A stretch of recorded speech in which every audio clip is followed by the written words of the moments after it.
పవిత్రమైన గోవు యొక్క ఘృతాన్ని కల్తీ చేయడం అనేది అది స్వామివారికి మనకు జీవితాన్ని ఇచ్చే స్వామివారికి ఇటువంటి అపచారం జరగడం అనేది చాలా విచారకరమైన విషయం. ఇవన్నీ చూసే పాపం కూడా మనం చేశామా అనిపిస్తుంది ఒక్కొక్కసారి. దీన్ని ఎన్నోసార్లు అప్పటి ఈవో గారికి, చైర్మన్ గారికి దృష్టికి తీసుకెళ్ళి ఇలా ప్రసాదాల నాణ్యత సరిగ్గా లేదు, ముందులాగా లేదు, ప్రసాదాల పరిమాణాలు స్వామివారికి సరిగ్గా నివేదన కావడం లేదు, సరైన ఆగమ ఉక్తమైన కాలాల్లో స్వామివారికి నైవేద్యాలు జరగడం లేదని ఎన్నోసార్లు దృష్టికి తీసుకెళ్ళాం. కానీ లాభం లేకపోయింది. దీనికి మరొక కారణం నాది ఒంటరి పోరాటం అయిపోయింది. నాకు ఈ విషయాల్లో సహకరించేదానికి నా తోటి అర్చకులు ఎవరూ కూడా వారి వారి వ్యక్తిగత కారణాల వల్ల ముందుకు రాలేదు. ప్రధాన పరిచారకులైన వాళ్ళు రాలేదు.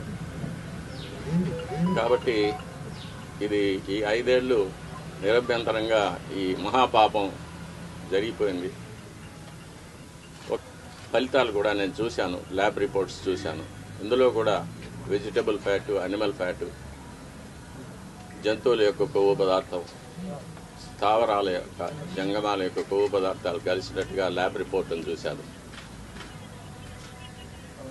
పరిశుద్ధమైన ఆవు పాలతో తయారు చేసిన నెయ్యిలో అది స్థావరమైనా కానీ జంగమైనా కానీ కొవ్వు పదార్థాలు కలవడానికి వీలు లేదు. అది ఇంప్యూరిటీస్ కింద లెక్క వస్తుంది.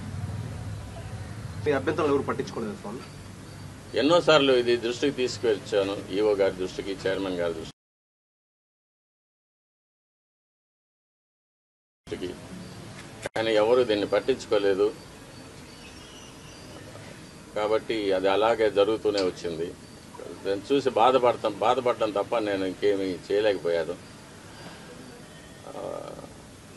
దీనివల్ల నేను చాలా ఇబ్బందులు పడాల్సి వచ్చింది. అయినా పర్వాలేదు, మా స్వామి కోసం నేను ఇది చేస్తున్నాను. మా స్వామి తృప్తిగా నైవేద్యాలు స్వీకరించి ప్రసన్నుడుగా ఉండి భక్తులను అనుగ్రహిస్తే అంతే చాలు. నా ఇబ్బందులు అది నాకు దాని గురించి నాకు ఎటువంటి కష్టం లేదు.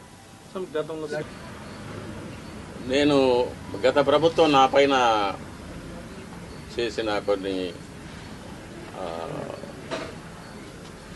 కోర్టు కేసుల వల్ల నేను ఆలయానికి దూరంగా ఉండవలసి వచ్చింది. అంటే ప్రధాన అర్చక పదవికి దూరంగా ఉండవలసి వచ్చింది.